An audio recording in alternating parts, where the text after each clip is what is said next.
Hello everyone, welcome back to another episode of the Revamped Founder. In this episode, we have Anton von Hunerbein joining us. He's the founder of Autry.ai and one of the best AI enthusiasts I have ever met. In this episode, we talk about owning the means of production, AI, socialism, and so much more. Do listen to it till the end. Thank you.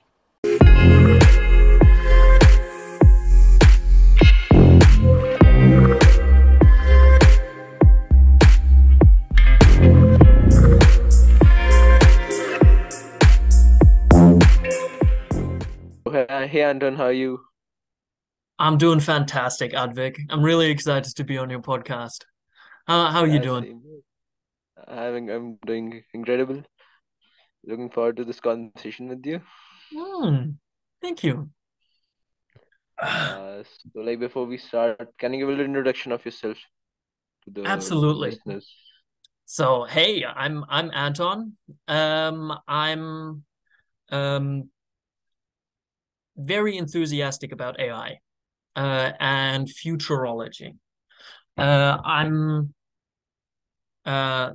think a lot about how society will shift with the advent of automation software that can automate itself.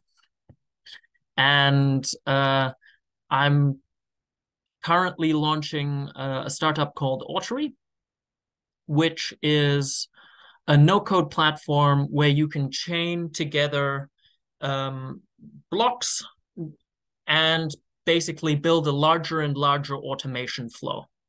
And this automation flow can interact with different APIs and hopefully save time. Yeah. Uh, so how do you think that AI will affect the society? Um, In what ways? so I think that with the Industrial Revolution, we saw a revolution of manual labor. It changed from having to be put in chemical energy from your muscles into being able to light some coal on fire and thus turn a turbine and do all kinds of different things. And after the Industrial Revolution, we saw um, politics change.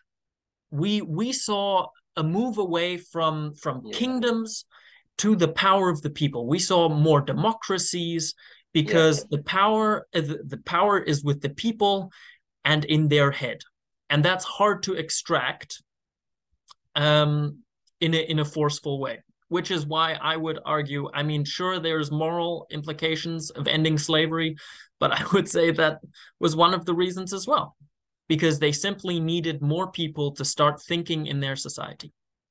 Now, we are really cool as humans. We're fantastic. We've got this amazing little fat blob in our head and it can do computation. And it's relatively bad still. I don't have a concept for what 1,000 people look like, for instance, or I don't have an intuition for statistics or a lot of different things. And then we saw computers take rise.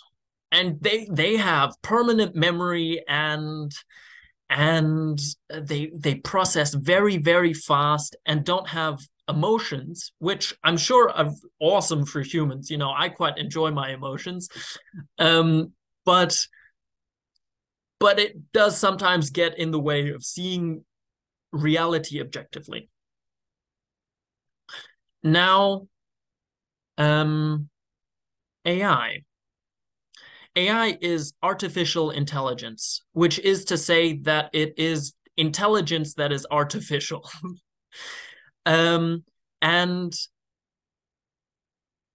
we are just now getting to a point where I think we're realizing the limitations of the human brain, and we have thousands, millions of people trying to engineer intelligence.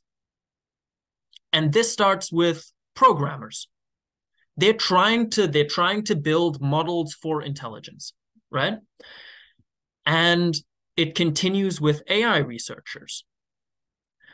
My brother is a PhD working in Switzerland on neuromorphic hardware, which are basically, they're trying to build the transistors, but instead of the classic transistor, we're talking more a neural activate, like a neuron. They're trying to replicate a neuron in hardware form, and they're trying to build artificial intelligence.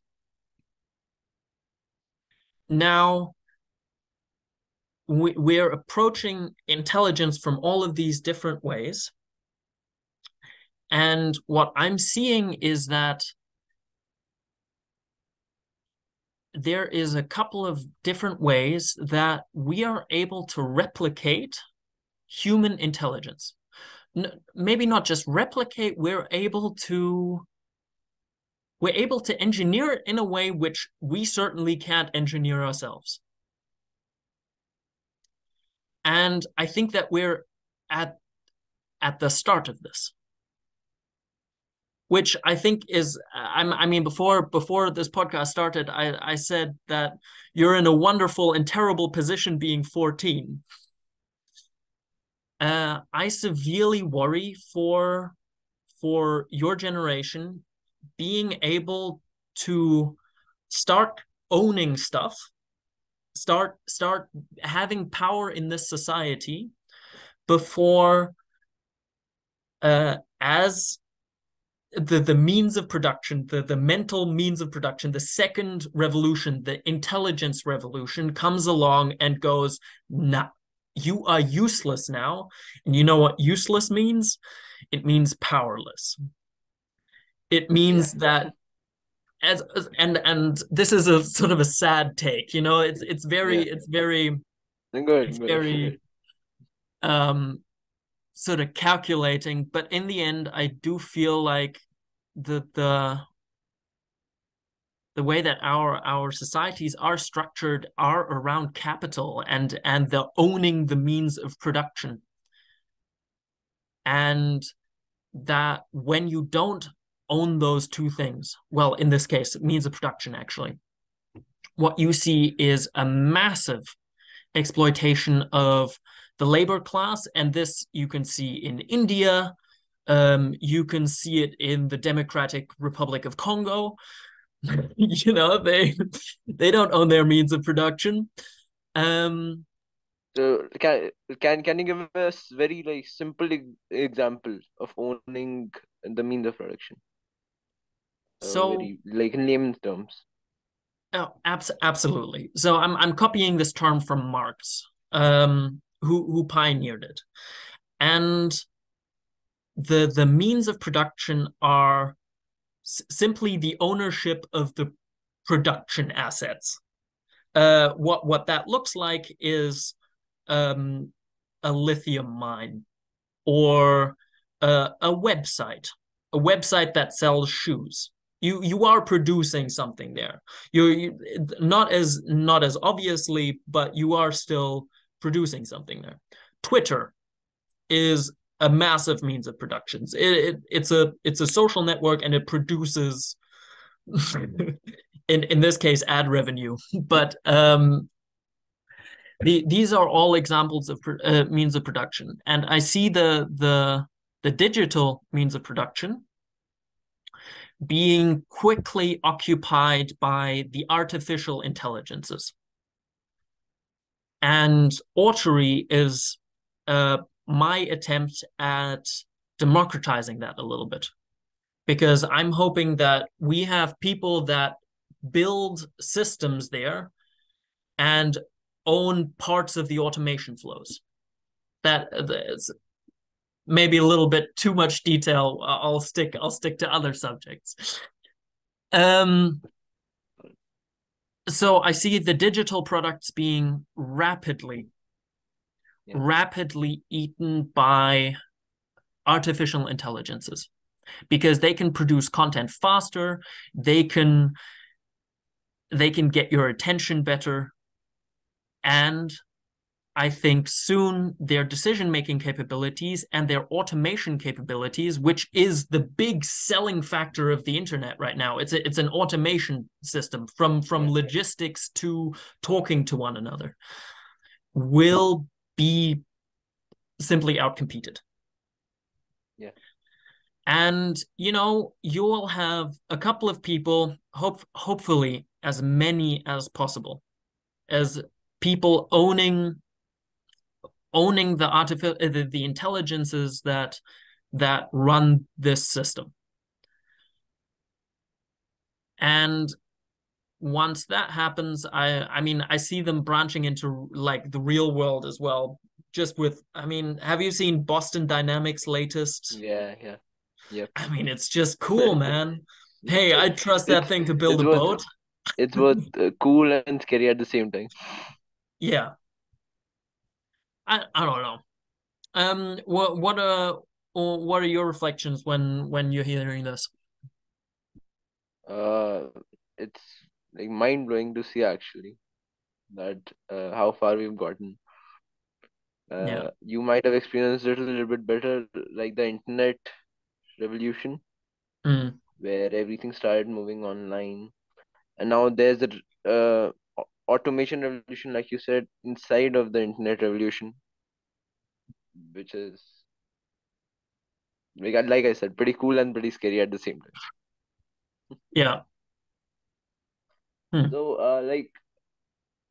do you believe that there will be capitalists, uh, like if we talk in those terms, there will be capitalists in the automation society?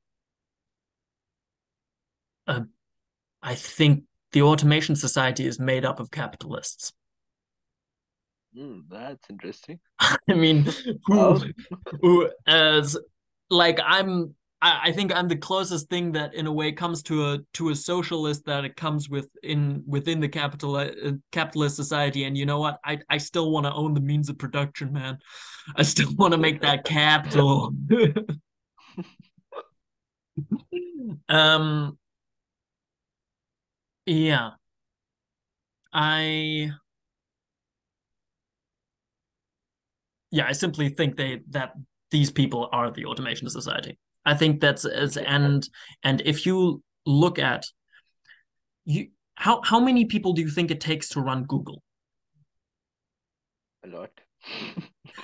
For sure, but they had like 100K employees, and they Yeah, started it with like 10 of them, yeah, and they built a pretty decent product. And absolutely, Google has expanded since then. yep, But the entire point of Google is to pay people for them to automate something, yeah. and then for Google to own the means of production while stripping their employees of their value in a way, right? They pay them in So, yeah, capital and they gain the value of their yeah, automation, basically. yep, yep. So, like, we saw this at Twitter too. They had 7,000 or something employees, and then when Yep. Elon Musk took over, he reduced it by more than half and Yep. still functioning fine. Well, I'm not sure about that, but Yeah. and no, Like on the sorry, surface, on the you're surface it is. exactly right. They stripped half of their workforce. Yeah, And we're talking about high quality engineers, right? yeah, And it totally. continued running fine. Yeah, or it looks like that. Was one can hope. One can hope. Yeah, Yeah. Um, I I really hope that governments step in yeah, and basically and they're gonna do this horribly in the end. yep. There's no good solution of privatize or uh, buying back all of these companies. But I hope that we move to a place where it's everyone has a democratic say and Yeah, everyone gets universal basic income because otherwise I it's hard for see. governments to do that. Pardon? Like for us sitting here, we can say that, But on the surface, it is a pretty hard job. Oh, I feel. fundamentally. You have to convince so many people who hold power now to no longer hold power. And Yeah. And that never happens. that Once a never person gets ever into happened. power, they'll never give it up. No. Yeah. Like, this is a pretty interesting question, in my opinion. Like, right now, even though we are talking about AI and the modern world, we are Hmm. taking examples from histories like from Karl Marx and all those things. Yeah. So, do you think that history has a big impact on the functioning of the modern world right now? Um, I mean, we are a little bit history, right? Yeah. The the Yeah, of course. Of course, the precursor state has made it so that No, um the main thing that, India, pardon? Yeah. yeah, the main thing that I'm talking about is, do you think that the things that happened during the Industrial Revolution can still be applied today in the intelligence revolution, if we put it that way? I would say it's less about sort of history and just observing natural selection. Yeah, So we are talking about systems that are self-propagating, right? Like, for instance, countries, people are self-propagating, and the ones that propagate the best survive. yeah, And what you see after the Industrial Revolution is the companies that adopted the machines survived yeah. better. They survived. I think that companies that utilize the internet and that will Yeah, utilize AI, artificial intelligence, yeah. will survive better Like across for the board. the, yeah, I'm sorry for interrupting. For the internet revolution thing, the best example can be Blockbuster. So Yep. basically, Netflix, it is bankrupt now. Netflix is compared in the Yeah, starting, but they refused to adapt to the changes, and they died. Yeah, they died. good. And um, I think the same can be applied. The And I think the reason why Marx is relevant is so 19 let's talk a little bit about inflation, okay? The 1980s, the United States dollar Yeah, has inflated by 366%. yeah. So this is 43 years. Hmm. Um Now within that time, the bottom the bottom 90%, Yeah. the bottom 50% Hmm. increased their income by 86% on Hmm. average, which is to say that they more than halved their income Yeah, in 43 years. This is the bottom yeah. 50% of the population that we're talking about. Hmm. There is do you want to guess where the percentage starts to go over the amount of inflation in that time? So what percentage of the population has gained income since 1980s? 20%, 10%. I'm sorry to tell you that it's 0.5. The 1% didn't make it. They increased their income by 266%. No, Oh, 264, sorry.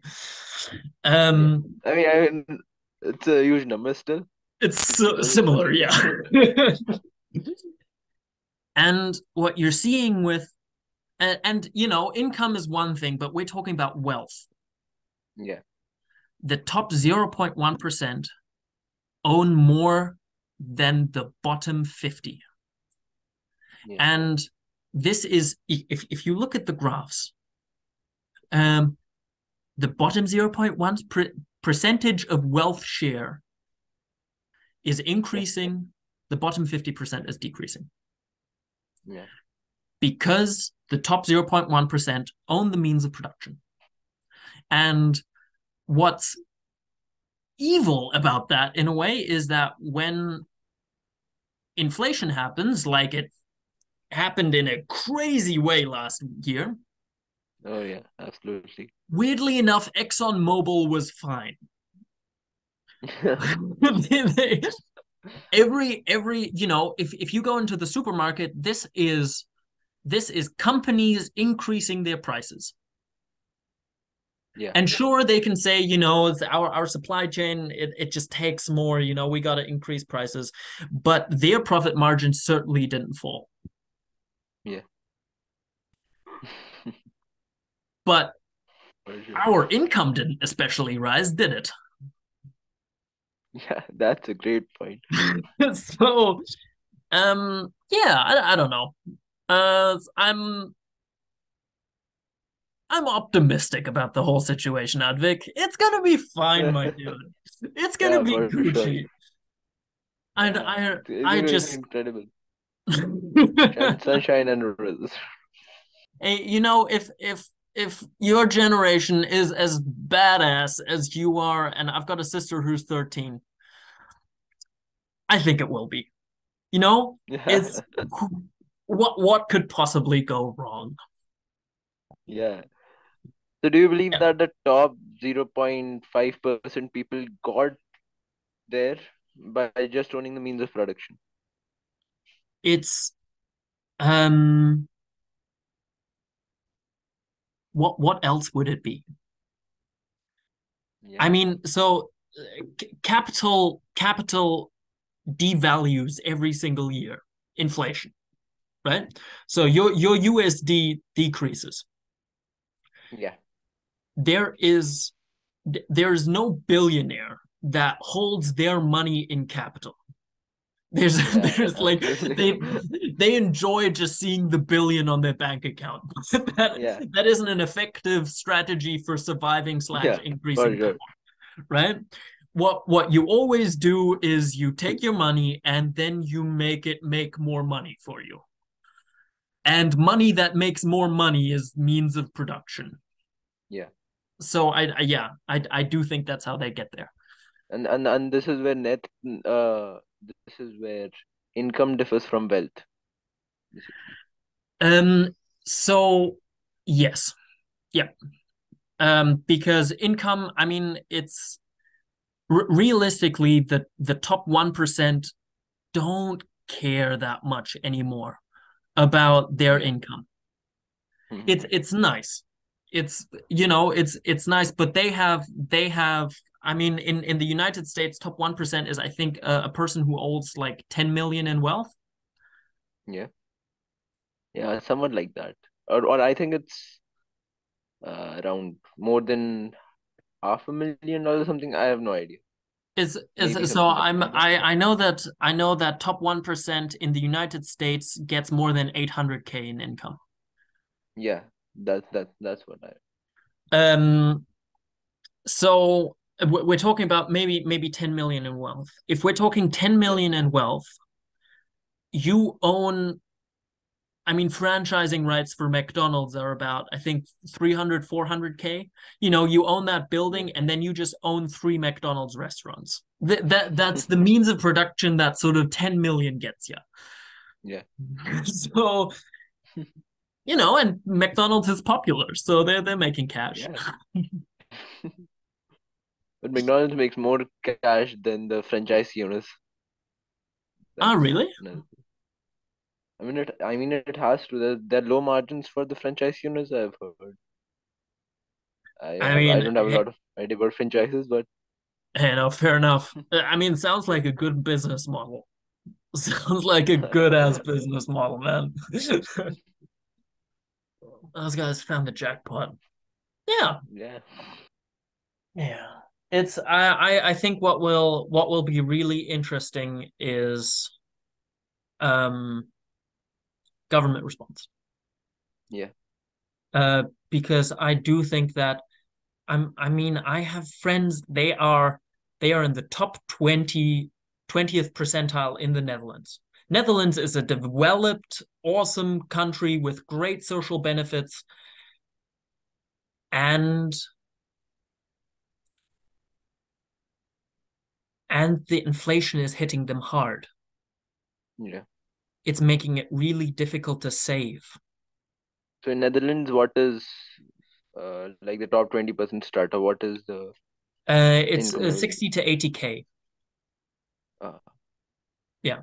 that's pretty good. Like considering the population is pretty less than. Yeah. But I mean, population is generally an inverse indicator of what the people Yeah. make, right? I mean, if That's. you look at India, Oh yeah. if it's one thing I did want to say about India, Yeah. Go ahead. 1.4 billion people, Oh yeah. 1.4 billion people who have a consciousness, who have subjective feeling, Yeah. and they get, I mean, their GDP is like 5 Yeah. trillion now. No, no, no, no. It's like 3 trillion, 2.5 trillion, something like Ah, that. really? Oh, okay. Yeah. Maybe as you've got PPP, which is like at 10 Yeah, yeah, trillion, yeah, right? yeah, yeah. Yeah, Yeah. okay. But it sounds cooler if we take the lower number because it exemplifies the point better. Yeah. All right. Let's do it. um, Europe, Yeah. the United States, Hmm. Brazil, Yeah. Canada, Australia, New Zealand, Japan combined don't have the amount of people that they do. And we're talking about a GDP which is what, 15 times higher? Oh yeah, for sure. There is just, it's what I'm trying to express is I think the Yeah. system is unfair and it will Yeah. disproportionately screw over the poor and the weak. Yeah. Yeah. So, So let me tell you a fun fact. yeah, The population of two states in India is yeah. equivalent to the population of the United States of America. That is a fun fact. That's very fun. Not for India. I'm So yeah. and I'm hopeful. And I'm so optimistic. But yeah. It's. Do you think that more population? Actually, it's. How do I put it? In terms of liability and assets, like good working population is good if there are more people and Yeah. then asset for the country, then it's pretty good. But in India, right now, I don't think that's the case because Look, I think yeah, if go ahead. if you were India in the position of if with the level of development of the United States, it would be great to have 1.3 billion people. Yeah, yeah, that's the thing. But the way that I see it going is that we're talking about the the means of production, Yeah, which is to say, like the things that build the means of production. And this is going to throw me into a way too big tangent, so I'll try to compress it in a way. yeah, Um, what a state wants to survive is they want to invest in science yeah. and they want to invest in military Hmm. and they want to invest in science, military, and the ability to produce as much as possible. So basically, Yeah, the production within a country is the factor that you can scale science and military at. yeah. Now, once the means of production are no longer dependent on the worker, which is Hmm. the thing that we're talking about when we're talking about artificial intelligence. It's the means of production no longer being dependent on the worker. Then you have a system where the best case state, the state that survives the best, is one that simply invests in its own means of production, military and science, which is independent of the people. And the people are, in a way, a drawback, because you have to feed them. How is it beneficial for the state's survival to be producing Barbie dolls or to have call centers? So I think that the means of production I think that soon as the means of productions are decoupled from the worker, what we're going to see is a drastic decrease in democracy, which, please note, I think is fucking awful.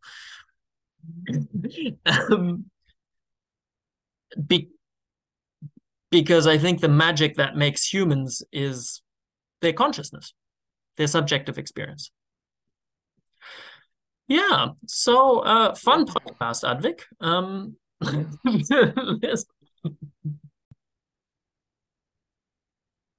Yeah. So, do you think that AI needs to be regulated? I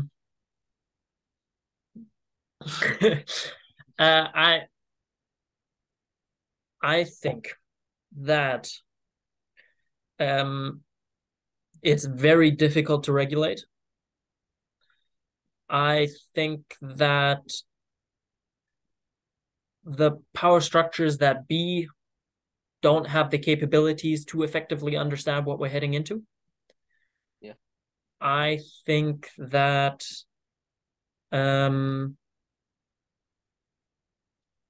look, for me, I think the best case scenario, or the good case scenario that I think is most likely, is as many people owning artificial intelligence as possible.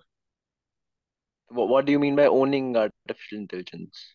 Owning as in owning the means of production. Owning. And what are the means of production in this case?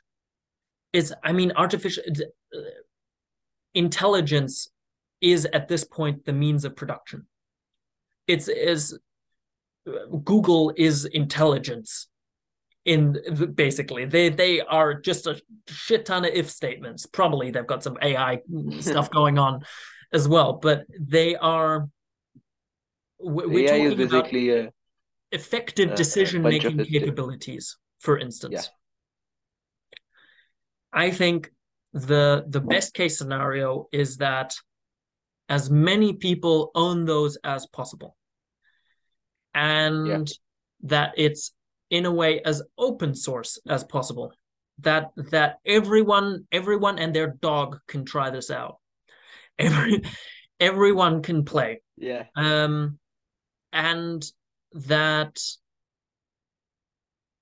there is no one such strong competitor, no one god in the field who can then effectively subjugate everyone else. Because I think legislation is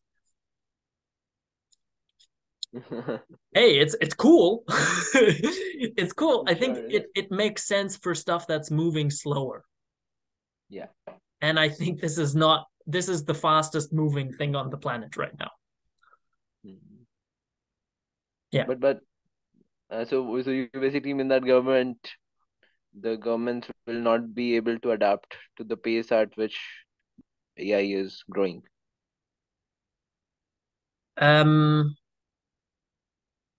Yes. Yeah. So the European Union recently created AI legislation. Yeah, they did. They didn't mention AGI. Which, look, an AGI is a breadbasket in itself, right? Like it's a thing on its own. We don't even necessarily have to go to AGI. We're talking about what I'm trying to build. Yeah. Is systems that make money with as little input, or make power, make means of production with as little input as possible. Yeah.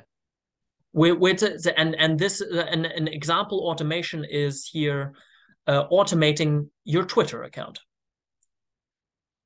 I'm a freelancer, or sometimes I'm a freelancer. One of the first automations that I built for myself was something that auto applies to jobs for me and that finds the jobs that are most interesting. And I see the capabilities of the system that I'm building in hopefully being able to fully automate the freelancing process. And if we're talking about being able to fully automate the freelancing process, we've talked about automating digital intelligence, like the work in the digital sphere generally, right?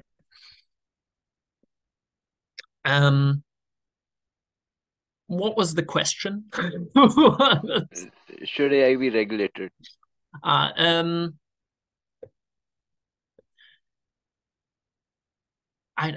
don't know how. I don't know how. I think the best case scenario in a way is that, or the only way that it can be regulated is for states to go, okay, we are entirely equal now, everyone in this state, and we profit together off these means of production that everyone builds together with all of the intelligences that our country builds is uniformly distributed amongst everyone within the system. But we all know that it's not possible. Look, I'm not so sure. I think that absolutely there are some power structures at play here. I do think that in the past, there are governments that have made socialist decisions which are there for the good of the people. And I do think there is many people who hold sort of this subjective experience that we get through consciousness as the most important thing. You know, their metric is the more people are happy and the less people are sad, or the function which is basically human total happiness, whether it's happiness or contentment, you know, it's kind of hard to define the value function, but I think there's many people who are interested in that. And I think that there is a possibility that, especially in smaller states, and I think maybe New Zealand is one of them. I think there is a lot of decision making that exists in New Zealand, which is there for the people. Yeah. And absolutely, they had a banker as the last president who fucked people over and spied on them. But sure. hey, you know, that's what you get. So I am hoping that there is a possibility for some amazing selfless people to come together and go, okay, we're going to bite this bullet. And not everyone's going to like it, but this is for the greater good. Yeah. Yeah. Who do you think that person will be? That ideal person? Well, kind of. Like some revolutionary or something. Look, this I suffer from delusions of grandeur, you see. It's an occupational hazard when you think as much about the future as I do. But for me, the most beautiful person would be me. It's the way that I imagine the most beautiful Anton, the one that I could be most proud of, is that at some point I sit in front of a red button and it says decentralize everything. And I slap that bad boy. You want to be the Vladimir Lenin of the modern world. Yeah, I mean, both of those guys didn't do so good in the end. Yeah. So preferably, I'd prefer to be the Anton von Hunerbein of the modern world. But I'm aware that these are delusions of grandeur as well. So I'm happy to fit into a larger Yeah. successful movement. Yeah. It's I maybe it is the head of state of New Zealand or like these super socialist countries, maybe Sweden. Um, I think there's a lot of countries which genuinely care about their population and their population's well-being. Yeah. Yeah. But do you think that socialism is inversely proportional to the population of a country? Because Socialism is both New in Zealand and Sweden have a very low population when compared to other like Sure, countries and if you're which, talking about Brazil or the United States, I mean, yes, their and level of India. socialism is lower than the one, for instance, in Germany, which is again lower than the one Yeah, in Switzerland, for instance. yeah, yeah, That's a really interesting question. I can't actually come up with a counterexample. Let's see. yeah. Certainly not Russia. Um, I, to a certain degree, I know that India has many systemic problems, Yeah. from corruption to centralization of wealth, again in those top ranks. And Um, I mean, in general, it's the case with most of the countries. I'll not say all yeah, countries. it's I agree. And what I think is amazing about India, I think the education system is, I mean it. Uh, No, no, okay. Hey, you would know this way better than I would. I don't think I want to comment any further on something that I truly know medium about. the education system of India Mm, is basically the same, but like some little alterations since yeah, the colonial rule kind of thing. really? So it's, Okay, yeah, sounds it has to be expensive. updated. Sounds expensive. Oh, for sure. Um, yeah, I guess I'm so that this there may be a correlation, not causation, between socialization and population size, but I think it's a very interesting thought. Um, yeah, I think in are you familiar with um the decay curve? Hmm. No? Or is it, I mean, Yeah. as whatever it is, you know those graphs that for monetary distribution within a population, Oh, and you yeah. have basically a huge amount that's located in the top couple of percent, and Yeah, then yeah, it exponentially decreases. yeah. Hmm. What I could imagine is that in countries like China, India, the United States, Yeah. just because there are so many people, there's a Yeah. couple of people which just hold so much of the power, so much of Yeah. the influence, uh, that they can effectively make socialism very difficult. Ah, yeah. That is one causation that I could, or Hmm. correlation with population size that I could think of. But I think it's a cool thought, really cool, Advik. Yeah. Like the way you think about means of production is the same way I think about physics and science and all these things. Ah, Like I have that's random awesome. thoughts, which I then research about and come to a conclusion most of the times. What sort of what idea is one that what's your current favorite idea? In relation to, It's you. I mean, for me, it's this one, the one that we're talking about.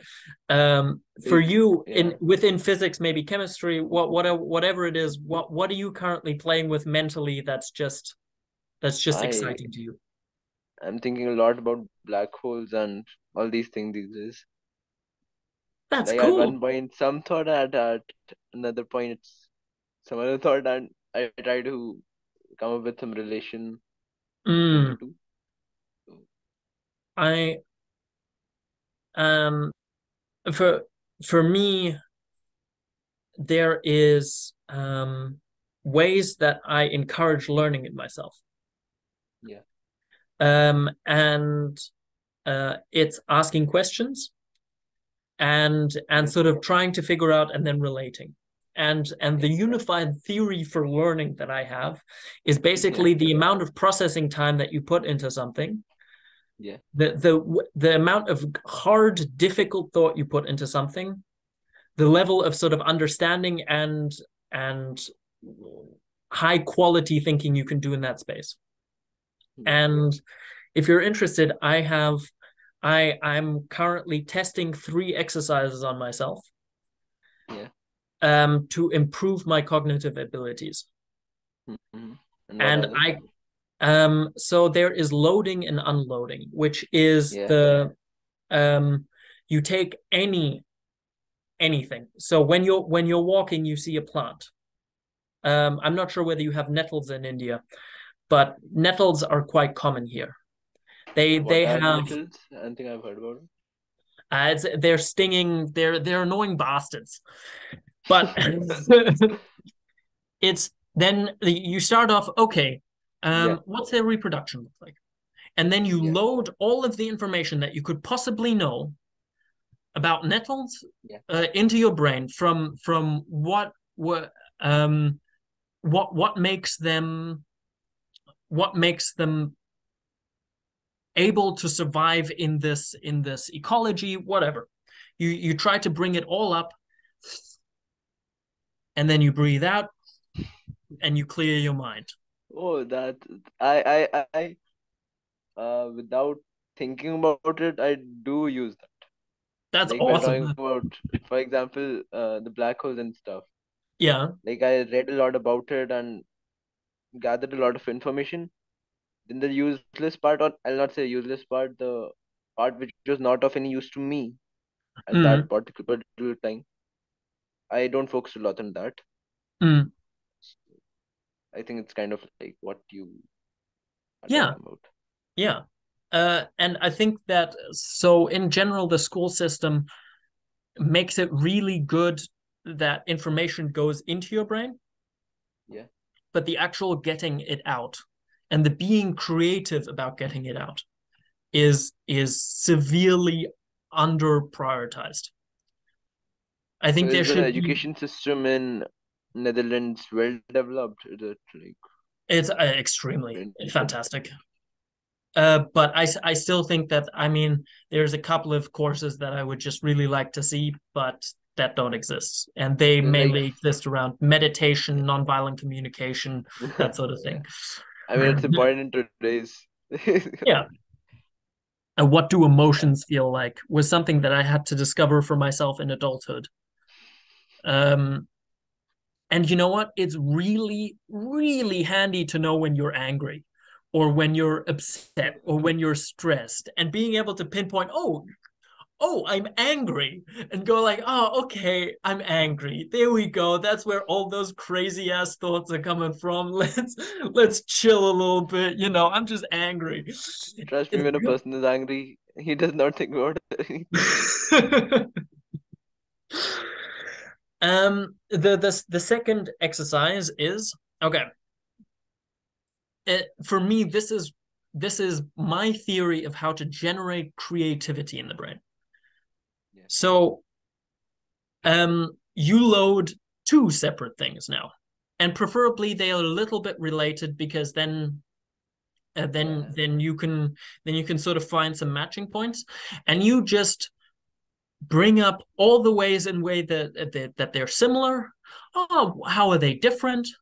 And then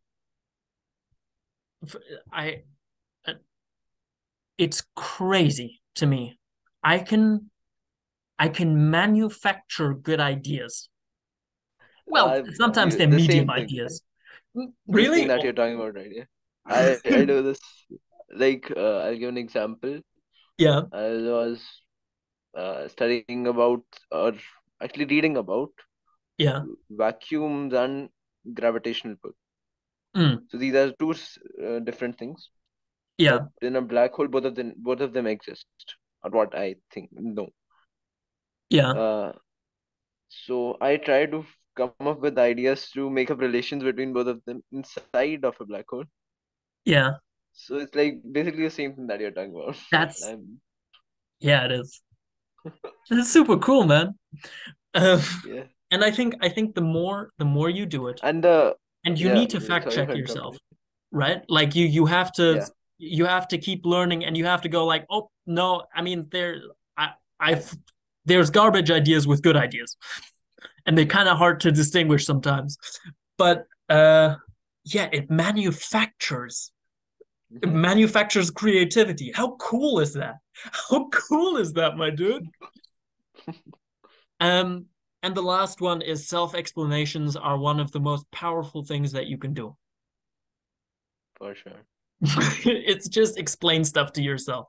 Yeah. And I've started doing this. I was recently doing this in a lot of the thoughts that we're talking about right now. Yeah. Um, I was in a park in New Zealand, in Christchurch, and I had just read my way through the Wikipedia page for economics, and then a little bit into Marx, these separate guys. Yeah. Yeah. And then I explained it front to back to me.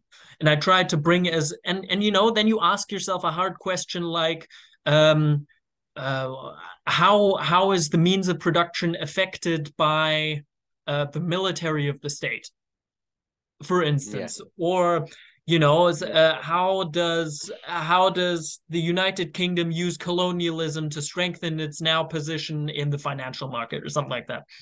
Yeah. um So and it's it's just pretty cool. similar from what I do. Like, you think or read a lot about history, economics, and all these things. So self-explanation can be useful, but for like in physics and Mm, science in particular, yeah. self-explanation is all right to some extent, but after Mm, that you have to get into the facts and stuff. So mm, in science and physics, I'd say more than self-explanation, yeah. self-contradiction is more important. Oh, interesting. Tell me about that. So like I don't think I have an example, but let's say you figure something out. You think of a relation Mm. between something. Do you want me to? So I call it self-interrogation. Uh, Is it similar? yeah, kind of like that.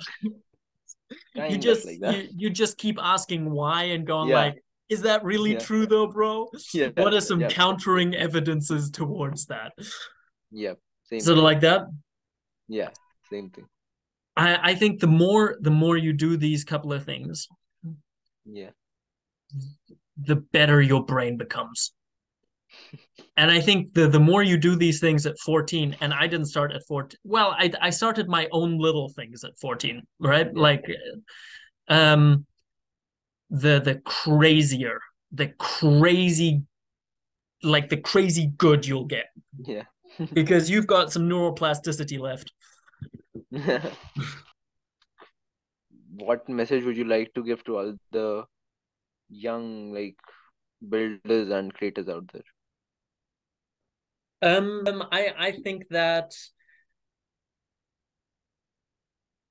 I think that if you know yourself truly well, if you look inside a lot, you will find the key to the outside.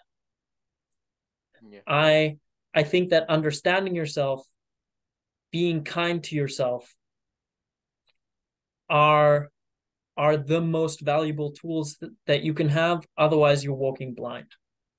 Being able yeah, to receive criticism is a superpower. mhm, Being able to understand where you're wrong is a superpower. yeah, Being able to not let yourself be led by every whim and bleh yeah, is a superpower. yeah, And I think that once you start listening to yourself, you build up empathy to yourself. You yeah, understand that you're a meat blob who is living in a crazy world filled with 15 different impulses every single day, from Twitter to your friends messaging you. I mean, screw it. This entire world is designed to grab your attention at this point. Yeah. And once you start realizing that this is a human journey and that you are a human, you can start to extend empathy to other people because they're just human. And once you're just hanging out with humans and you're just having a good time with us, I think it becomes a lot easier to be an entrepreneur. Yeah.